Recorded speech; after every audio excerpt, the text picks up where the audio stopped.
안녕하세요, 여러분. 즐거운 주말입니다. 자, 한국 증시가 금요일 날 상당히 좋은 모습을 보여주었는데 미국 증시 역시 이렇게 크게 상승하는 모습을 보여줬습니다. 한국 증시는 안타깝게도 설날 연휴로 인해서 미국 증시가 저렇게 크게 상승이 나와도 우리는 저 상승분을 전혀 반영받지 못하는 상황인데, 과연 여러분 설날 연휴가 끝난 다음에 한국 증시는 어떤 모습을 보여줄까요? 오늘은 2월달 증시 스케줄을 보면서 2월 투자 매매 전략과 애플의 어닝 서프라이즈로 인해서 한국 증시는 과연 반등이 이어질 수 있을까에 대해서 알아보는 시간을 가져보도록 하겠습니다. 자, 그럼 먼저 해외 시황과 국내 시황 그리고 이번 주 특징주를 한번 살펴보도록 하겠습니다. 자, 그럼 먼저 해외 시황입니다. 자, 먼저 다우지수입니다. 어제 다우지수는 플러스 1.65% 상승으로 마감이 되었습니다. 장 초반에 다우지수는 이렇게 1%대 하락이 발생했지만 장 중후반으로 넘어가면서 다시 상승 전환이 되었습니다. 이건 나스닥 종합지수 역시 마찬가지였습니다. 나스닥 종합지수도 장 초반에는 이렇게 1%대 하락이 발생되었지만 장 중후반으로 넘어가면서 이렇게 큰 상승이 나왔습니다. 자, 그렇다면 어제 다우와 나스닥이 상승으로 마감된 이유는 뭘까요? 그 이유는 일단 장 초반에는 미국 상무부에서 개인 소비 지출 가격 지수를 발표했습니다. 전월 동기 대비해서 5.8%가 상승이 되었고, 이는 40년 만에 가장 높은 수준이었습니다. 그래서 장 초반부터 다우하고 나스닥은 이렇게 1%대 하락이 발생되었지만, 자, 여러분, 전 세계에서 가장 큰 과손을 가지고 있는 애플이 해냈습니다. 자, 애플의 4분기 실적 발표가 나오면서 다우와 나스닥이 다시 한번 상승 전환이 되었습니다. 애플의 4분기 매출액은 전년 동기 대비해서 11%가 증가를 했고 순이익도 25%가 증가를 했어요. 자, 그래서 이렇게 애플의 실적 발표가 나오자마자 애플의 주가는 무려 6%대 급등이 나왔고 장 막판까지 이렇게 크게 상승이 나왔어요. 아니 여러분, 지금 이게 정말 대단한 게 바로 전날이었죠. 인텔 같은 경우에는 실적을 발표하자마자 이렇게 주가가 마이너스 7%나 급락이 나왔거든요.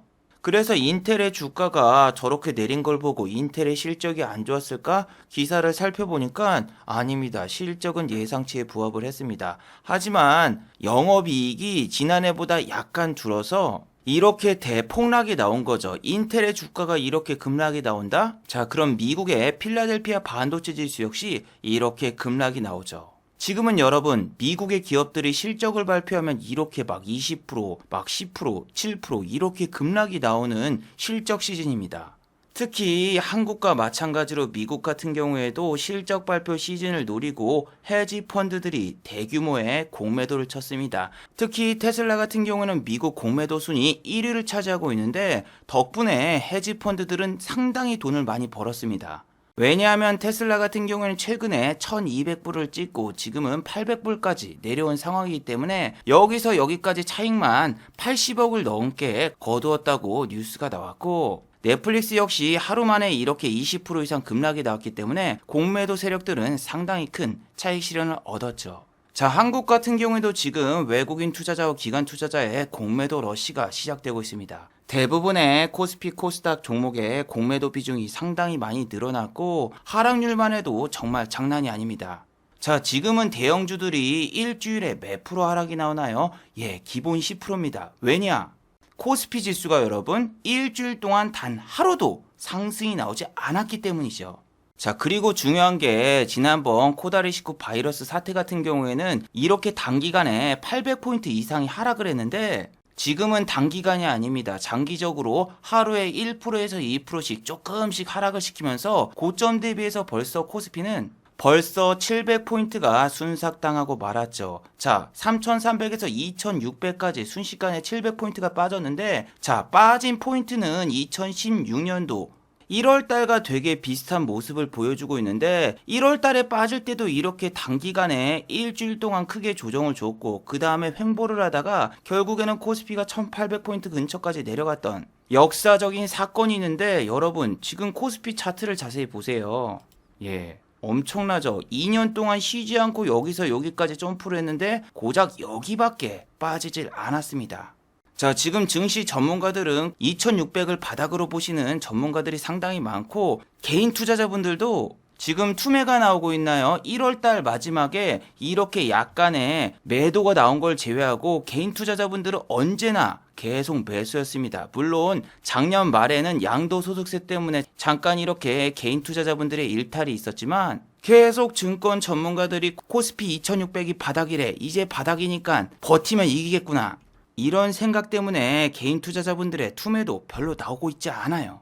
아직까지 여러분 신용 반대 매매가 어마어마하게 많이 남았습니다. 아직도 코스피와 코스닥의 신용 잔고를 보시면은 22조입니다. 그래서 개인 투자자분들이 주식을 그렇게 많이 사지도 않고 매도도 안 하니까 어떤 현상이 나오고 있나요? 거래량은 거의 연중 최저치야. 그런데 주식을 외국인과 기관이 조금만 던져도 이렇게 지수가 3%대 하락이 나와요.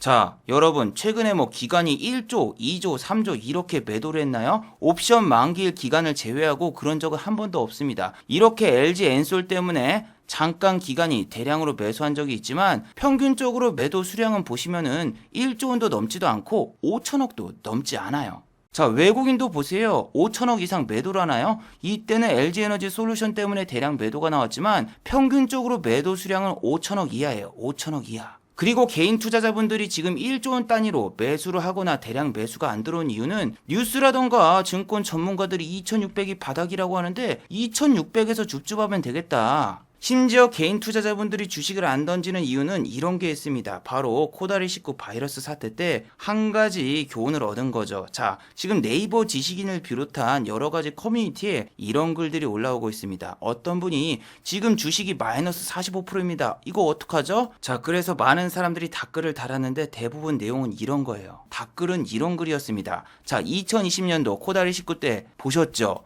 주식이 상승세를 한번 타면은 마이너스 45%는 아무것도 아닙니다. 상승은 금방이고 하락은 짧습니다. 버티면 무조건 이깁니다. 하락장은 얼마 길지도 않고 상승장은 한번 오르면은 몇 년 정도 갑니다. 버티세요. 버티면 이깁니다. 그냥 글만 봐도 주식 경험이 별로 없는 걸로 생각이 드는데 왜 우리나라가 코스피가 1800에서 2000, 박스피가 10년을 갔는가?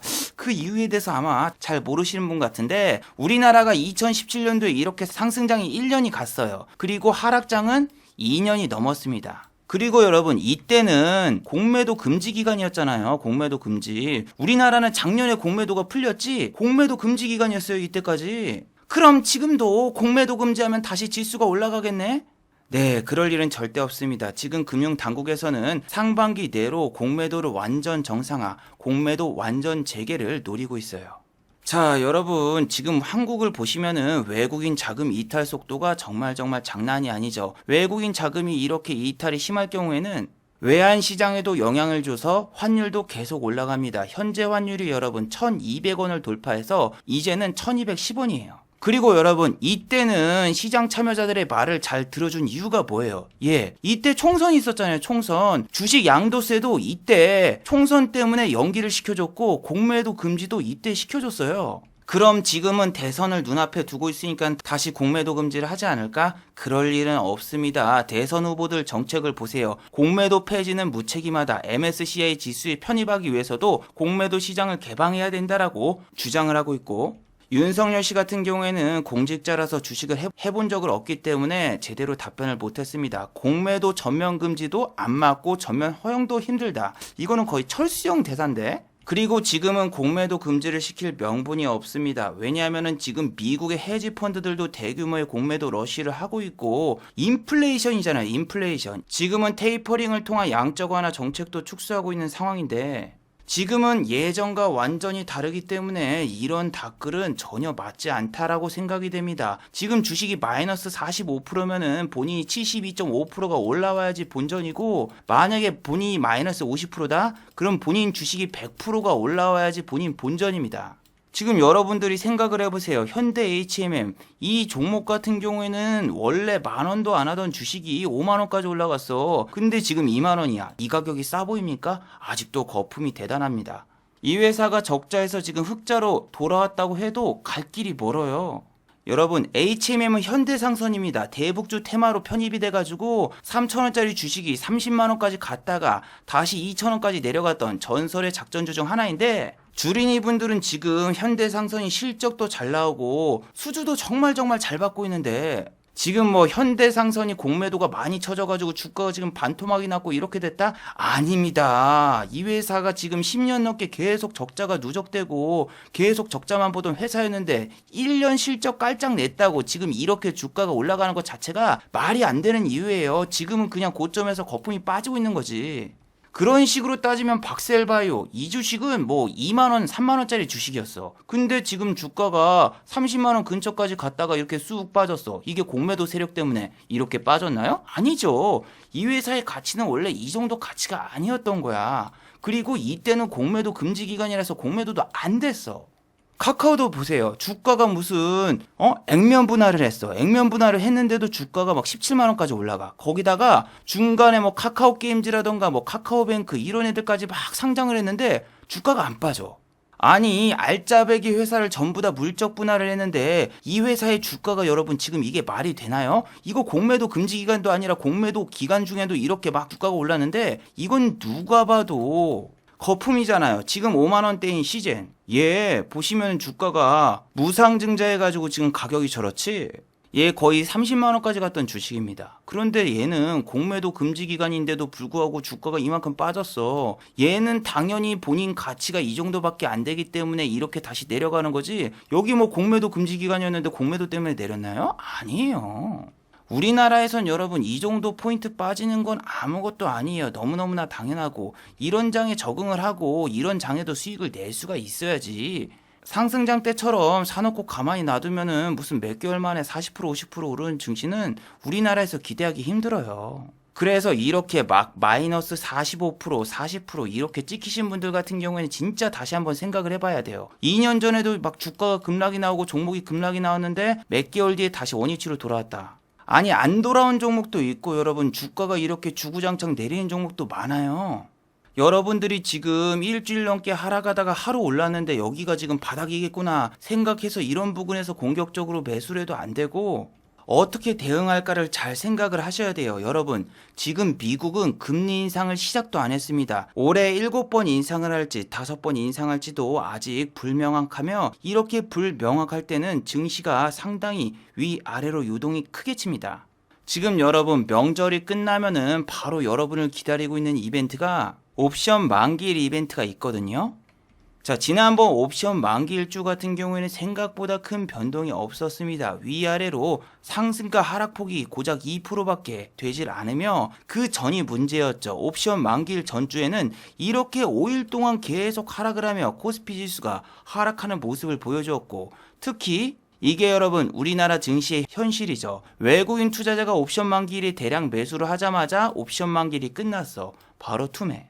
그리고 기관 투자자 같은 경우에는 금융투자가 옵션 만기일 기간 전인 배당 시즌에 대량으로 주식을 매수했고 그 다음에 배당을 받자마자 이렇게 대량 투매가 나오면서 옵션 만기일 전주까지는 외국인이 아닌 기관의 대량 투매가 나왔고 옵션 만기일이 끝나고 나서는 외국인의 대량 투매. 개인 투자자분들은 1조 원 넘게 풀 매수로 대응을 했고 옵션 만기일이 끝나고도 풀 매수. 이게 토스 리시브를 하면서 결국에는 고점에서 개인 투자자분들에게 물량을 다 넘기고 외국인 투자자와 기관 투자자는 튀었는데 여러분들이 진짜 이렇게 증권사 레포트 특히 연초에 코스피 3,400을 뛰어넘는다 이런 레포트 보고 주식을 많이 매수했다라면은 정말 반성을 해야 됩니다. 제가 여러분 왜 이 이야기를 하냐면은 제가 주말마다 배드민턴을 치러 가는데 최근 주식시장이 크게 하락하자 여러 가지 질문을 하시더군요. 특히 지금 주식이 왜 내리고 있고 왜 이렇게 한국 시장이 많이 빠지는가 이렇게 물어보시길래 제가 여기서 뭐라고 답변했는지 아나요? 아주머니들이 주식을 안 파니까 지금 지수가 이렇게 많이 빠지는 거다 이렇게 이야기를 했어요. 그리고 아주머니들이 도대체 언제 또 주식을 추매를 하거나 혹은 신규 진입을 언제 해야 될까 2800에서 할까 아니면 2700에서 할까 막 이런 이야기를 하는 거예요. 근데 여러분, 저는 지난주에 2,800일 때 아주머니들한테 이렇게 이야기를 했어. 아주머니들, 이번 FOMC 회의 때 재수 없으면 2,600 바로 갈 수 있다. 그냥 지금 주식에 손 떼라. 그런데 여러분, 지난주에 이런 이야기를 했을 때 아주머니들이 아무도 안 믿고, 야, 알려진 악재는 악재가 아니야. 금리 인상이 이게 결정이 되는 순간 올라갈 거라고. 넌 너무 부정적으로 생각해. 근데 여러분, 진짜 2,600이 왔고 지금은 2,500도 갈 수 있는 시기가 와버리고 말았죠. 그리고 이번 주에 또 운동을 가니까 아주머니들이 와, 야 진짜 2,600 갔어. 야 그럼 이제 주식을 사야 될까? 아 이거 도대체 주식이 언제 오르는 거야? 언제 오르는 거야? 야 어떻게 해야 돼? 언제 오를 것 같아? 저한테 이렇게 또 물어보길래 저는 또 이렇게 이야기를 해드렸죠. 아주머니들이 주식을 다 파는 순간 그럼 그때부터 진짜 한국 증시 상승장 오면서 급등할 거라고. 자, 그리고 여러분, 하락장에서 지금 가장 잘 움직이고 있는 섹터가 진단키트 섹터거든요. 보시면은 휴마시스 같은 경우에는 이렇게 52주 신고가도 돌파했습니다. 이렇게 휴마시스가 52주 신고가를 돌파한 이유는 바로 이번에 출시되는 편의점 자가 진단키트 때문입니다. 보통 보건소에서 PCR 음성 검사를 하려고 하면은 기다리는 데만 시간이 1시간에서 2시간이 걸립니다. 그런데 이번에 판매되는 편의점 진단키트 같은 경우에는 벌써부터서 매진이 될 것이라는 이런 레포트가 나오고 있고, 휴마시스 같은 경우에는 지난번과 다른 패턴을 보이면서 이렇게 상한가를 말고 바로 52주 신고가를 뚫었습니다. 보통 휴마시스 같은 경우에는 뉴스가 나오면 여러분 미친 듯이 폭등하는 그런 경향이 심했습니다. 오세훈 서울시장이 노래방을 비롯한 유흥시설에 자가진단 키트를 배치하자 이 한마디에서 지난번에도 이렇게 크게 상승이 나왔는데, 여러분 이때는 진단키트 관련주들이 모든 종목들이 다 움직였어요. 보시면은 시젠 같은 경우에도 휴마시스 못지않게 이렇게 주가가 급등이 나왔고, 대장주 랩지노믹스 같은 경우에도 보세요. 날라갔습니다. 52주 신고가 그냥 뚫고 이렇게 날라갔었죠. 그런데 여러분 지금 랩지노믹스를 보세요. 랩지노믹스는 52주 신고가는커녕 휴마시스가 주가가 날라갈 때 얘네는 3일 동안 내렸습니다. 시젠 역시 이렇게 3일 연속 상승하는 모습을 보였지만 결국 52주 신저가를 돌파했고, 어제는 장이 좋아서 약간의 반등만 나왔습니다. 지금 장은 말이죠. 완전히 폭락장이기 때문에 한 섹터의 대장주만 움직이지 전체 섹터가 다 움직이지 않습니다. 불과 여러분 3주 전에 움직였던 로봇 관련주 무차별적인 급등이 나온 종목들이 많았지만 이제는 완전한 폭락장이라서 같은 섹터에서 한 종목만 움직여요. 특히 시젠처럼 공매도가 되는 종목 같은 경우에는 상승을 시키는 척하면서 하락을 시키고, 비교적 시가총액이 낮은 종목 위주로 급등을 시킵니다. 자, 여러분 이렇게 코스피 코스닥 종목 중에서 100종목도 안 오를 때, 이럴 때는 딱 한 종목밖에 움직이지 않아요. 딱 한 종목. 나머지 두세 종목들이 움직이는 척하면서 바로 빼버리고, 이렇게 그냥 상승과 하락 종목에서 하락되는 종목이 더 추가가 되거든요. 과거에 여러분 로봇 테마주가 움직일 때는 상승과 하락 종목이 이 정도였습니다. 무슨 얘기냐면은 한 섹터가 전체가 다 움직이기 때문에 상승 종목이 100종목이 아니라 못해도 3, 400종목이 움직였고, 이 섹터는 전체가 다 움직였어요. 물론 몇 주 전에 상승이 계속 나왔던 로봇 테마주 같은 경우에는 시가총액이 고작 1,000억도 안 되는 종목들이었습니다. 몇백억대 시가총액 종목들이기 때문에 그냥 섹터 전체의 종목들이 다 움직였습니다. 로보로보 같은 경우에도 3,000원짜리 주식이 10,000원까지 갔고, 로보티즈 같은 경우에도 보시면은 12,000원짜리 주식이 거의 40,000원 근처까지 갔습니다. 에브리복 같은 경우에도 2만원짜리 주식이 54,000원까지 올라서 2배 이상 올랐는데, 이런 종목들의 시가총액은 상승이 나오기 전에는 1,000억도 안 되는 시가총액을 자랑하고 있었어요. 자, 그런데 로봇 테마주와 완전히 시가총액이 2배 이상이죠. 자, 시젠 같은 경우는 시가총액이 조단입니다. 조단이 엄청난 돈이 들어와야지 이런 종목은 상한가를 말 수 있지만, 로봇 테마주 같은 경우에는 너무너무나 주가가 올리기가 쉽고, 로보티즈라던가 로보로보 공식 보셨죠? 같은 날 로보티즈, 로보로보 전부 다 어떤 특정 개인 한 명이 다 올렸습니다. 하지만 여러분 진단키트 관련주는 체구가 큽니다. 시가총액이 전부 다 1,000억 원 이상이고, 그나마 수젠텍 같은 경우에는 시가총액이 낮은 게 2,000억대예요. 그리고 여러분 3월달은 상장 폐지 시즌이기 때문에 수젠텍 같은 종목은 절대로 건드리면 안 됩니다. 지금 4년 연속 적자가 이어지고 있고 작년 같은 경우에도 당기 순이익이 마이너스였어요.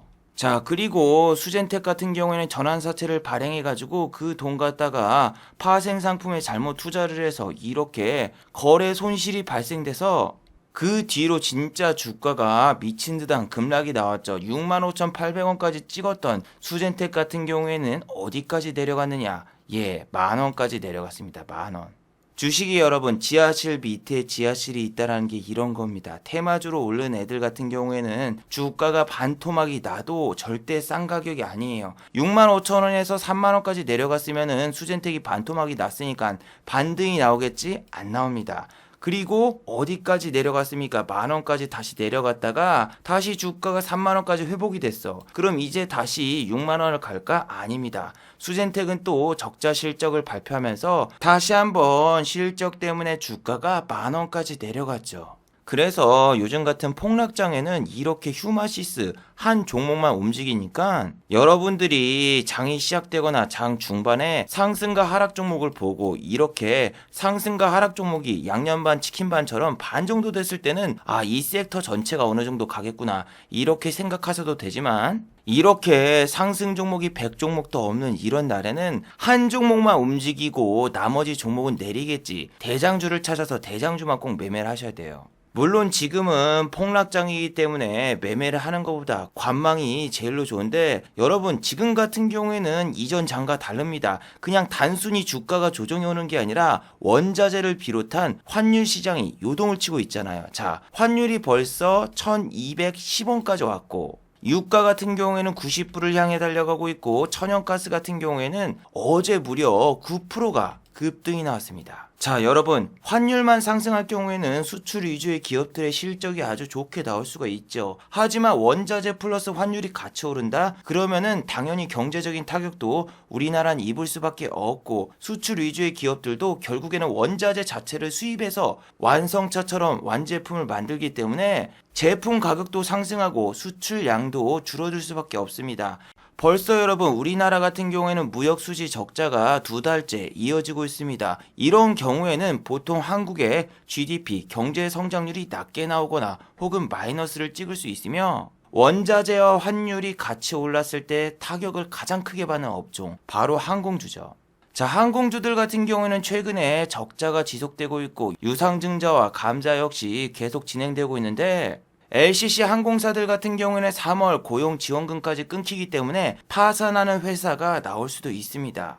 보통 여러분 항공주 같은 경우에는 이렇게 유가가 급등하면은 당연히 악재며 환율 같은 경우에도 항공기를 리스해오기 때문에 환율도 상승하면은 악재 중에 악재예요. 그래서 여러분 LCC 항공사 같은 경우에는 파산을 하거나 상장 폐지가 되는 회사가 나올 확률이 가장 높은 업종이기 때문에 지금 여러분 주가가 절대로 싸다고 생각을 하면 안 됩니다. 티웨이 항공? 이 종목 같은 경우에는 상장 초기에 주가가 7,000원이었는데 지금 주가가 반토막이라서 싸 보이죠. 그런데 여러분 티웨이 항공의 지주사 티웨이 홀딩스를 보세요. 주가가 이게 여러분 감자를 해서 이렇게 됐지 감자하기 전에는 7,000원이 넘었던 티웨이 홀딩스가 지금은 주가가 동전주가 됐어요. 이게 여러분 LCC 항공사 같은 경우에는 이전에도 한번 파산했던 항공사들을 다시 사들이는 회사도 있지만 보통 파산하면 살려는 회사도 별로 없습니다. 이스타항공 같은 경우에도 뭐 대기업이 인수를 하거나 유명한 기업이 인수하는 게 아니라 부동산 회사인 성정이 인수를 했고 여러분 한성항공을 기억하시나요? 저가항공사의 최초 LCC 회사인데 이 회사 같은 경우에도 망한 다음에 사모펀드가 예림당에 매각을 해서 나온 항공사가 바로 티웨이 항공입니다. 그래서 항공사 같은 경우에는 저렇게 망했던 전래동화 같은 전례가 있기 때문에 여러분들이 진짜 잘 생각을 하셔야 돼요. 자, 그리고 여러분 다음 주 목요일날 아주 위험한 섹터가 하나가 있는데 바로 정치 테마주입니다. 자, 여러분 지난주에 어느 정도 느끼셨겠지만 갑자기 이재명 씨 테마주가 기본 8%에서 10% 오른 주식들이 상당히 많았어요. 자, CS 같은 경우에도 이렇게 8.54% 상승이 나왔으며 맥주 회사와 이름이 똑같은 카스 같은 경우에도 8.15%가 올랐습니다. 그리고 지금 수급을 보시면 4일 동안 외국인의 매수가 들어오고 있고, 에이텍 역시 상방 VI를 찍기 전까지 주가가 상승이 나왔고 외국인의 매수가 밑에서 들어온 걸 알 수가 있죠. 여러분, 금요일날 윤석열 씨 테마주 같은 경우에는 그렇게 크게 반등하거나 상승하는 종목이 별로 없었어요. 그런데 금요일날 장중에 이재명 씨하고 윤석열 씨가 1월 31일날 양자 토론을 사실상 강행한다라는 뉴스가 나오고 이재명 씨 테마주가 이렇게 오르고 시간의 단일가에서도 상승이 나온 거예요. 그런데 여러분, 주말에 또 뉴스가 나왔죠. 이재명 씨하고 윤석열 씨의 양자 토론 사실상 불발 위기. 자, 애초부터 양자 토론 같은 경우에는 3사 지상파를 통해서 방송할 예정이었지만 법원 판결로 인해서 유튜브 채널을 통해서 방송할 예정이었습니다. 하지만 이것조차 토론 주제와 자료 지참 문제로 인해서 의견 조율에 실패를 했고 그냥 양자 토론 없이 2월 3일날 호랑이 토론도 아닌 사자 토론을 하자고 뉴스가 나왔거든요.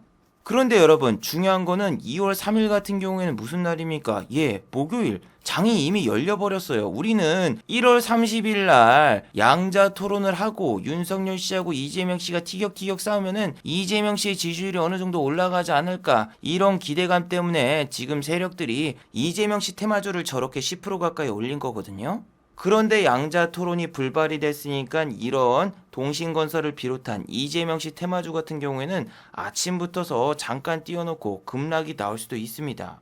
자, 지금 또 중요한 게 뭐냐면은 이재명 씨 탈모 공약을 비롯한 공약에 대해서 비판하는 뉴스가 인터넷에 쏟아져 나오고 있거든요. 자, 그러면은 탈모 관련주 TS 트릴리온 같은 경우에는 이제 절대로 들어가면 안 되는 주식입니다. 대선 한 달 전에는 원래 대선주를 건드리는 게 아니에요. 자, TS 트릴리온 같은 경우는 최근 신고가를 찍고 여기서 또 상한가를 보내면서 또 한번 신고가를 갈 것처럼 보여주고 그 다음날 이렇게 쭉 빼면서 결국엔 여러분 저렇게 개미지옥탕을 만들고 끝내는데 세력들 정말 운전 잘하죠. 상한가를 보내는 척하면서 그 다음날 이렇게 뺄 때 개인 투자자분들에게 물량 다 떠넘기고 개인만 여기 고점에서 물렸습니다. 여러분들이 알아두셔야 되는 게 세력들 같은 경우에는 여기서부터서 계속 매집을 했기 때문에 평단가가 상당히 낮아요. 그런데 여기서 이만큼 빠지면은 세력들이 지금 여기서 거래량 터뜨리면서 샀으니까 요 정도 빠지면 다시 올리겠지